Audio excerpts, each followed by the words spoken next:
Today's question is one that some people might find a little disturbing. But before I offer a perspective on that, I wanted to share this with you. I've asked for your questions and you guys sure have sent them. Some of them are very deep.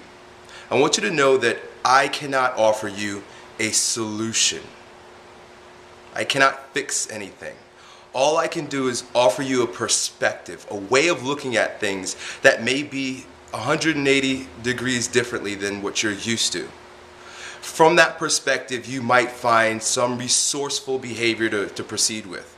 It may be helpful to you, but all it is a perspective. It's a tool. If you find that it's unresourceful, doesn't help you, causes you to feel offended, then just drop it. I'm not right.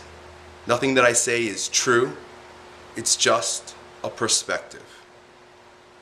Now on to our question. It comes from a woman who sent me a Facebook message. She goes on to describe how she had a love affair, a very short one, with a man she once worked with about 10 years ago. She was young at the time and found herself in a situation where she needed to reject him.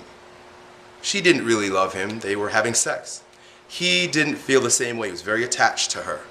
Loved her deeply, according to friends and family who spoke to her after the tragic situation. One day she decides to go into work and tell him that it's over. We're done. I don't love you. This was nothing more than just sex. And he, in his distraught state, he took his own life. He decided to lay down on a railroad track and committed suicide 10 years ago. So our friend goes on to describe how for 10 years she's been living with guilt, experiencing guilt, and is having a difficult time going on with her life without carrying that cloud over her head. First thing I want to do is offer you this. Guilt is not an actual feeling. Sorrow is a feeling. I mean, we say feeling because you actually feel it. You feel sorrow welling up in your body.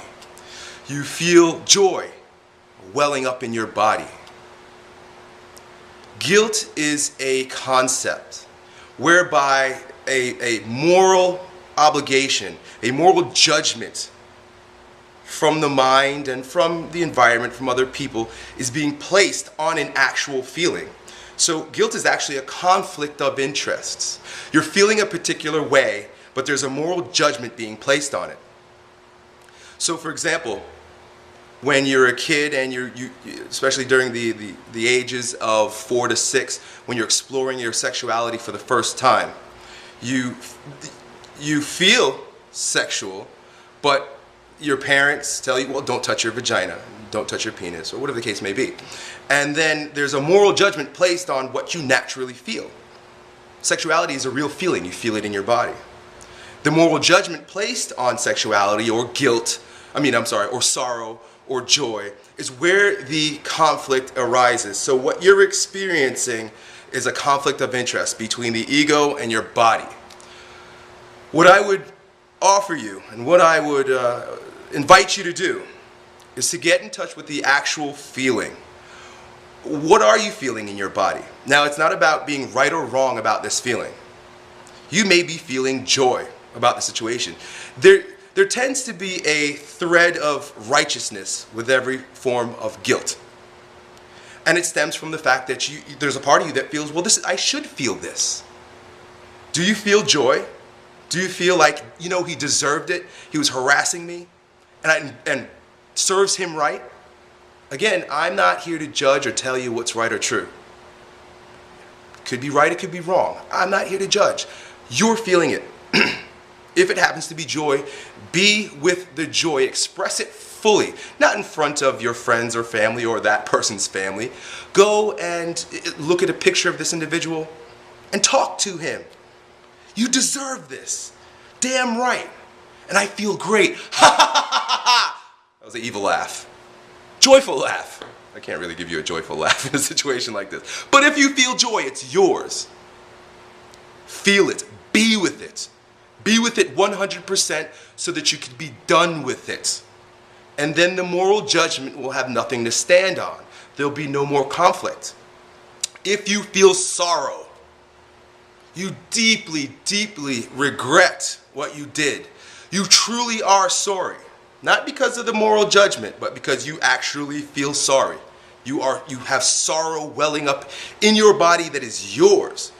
Be with the sorrow. Cry. Again, do something. A lot of times emotions are very difficult to evoke conceptually. We've got to do things to evoke them. That's why I show you guys exercises that seem a little bit odd, but because they evoke emotion.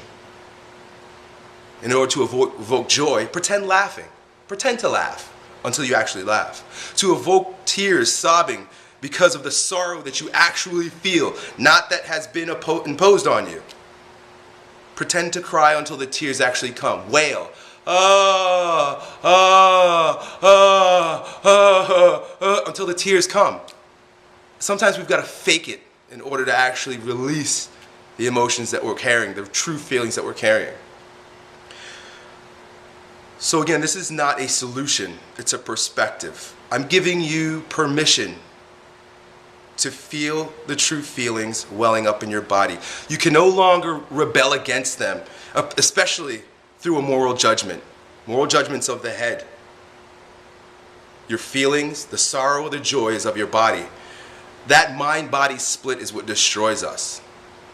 The mind is saying one thing, the body's saying another. We've got to honor the body. We can't place judgment on every single feeling that we have. There are times when you've got to experience it. Okay? Some of you might be saying, Elliot, well, you don't go around feeling all your feelings in front of people. This is true. But find a safe environment, either by yourself or with someone else who you feel safe around, and get it out because it's trapped in your body and you're fighting against yourself. You're eating yourself alive. Life is good. Continue to love others and continue to grow stronger.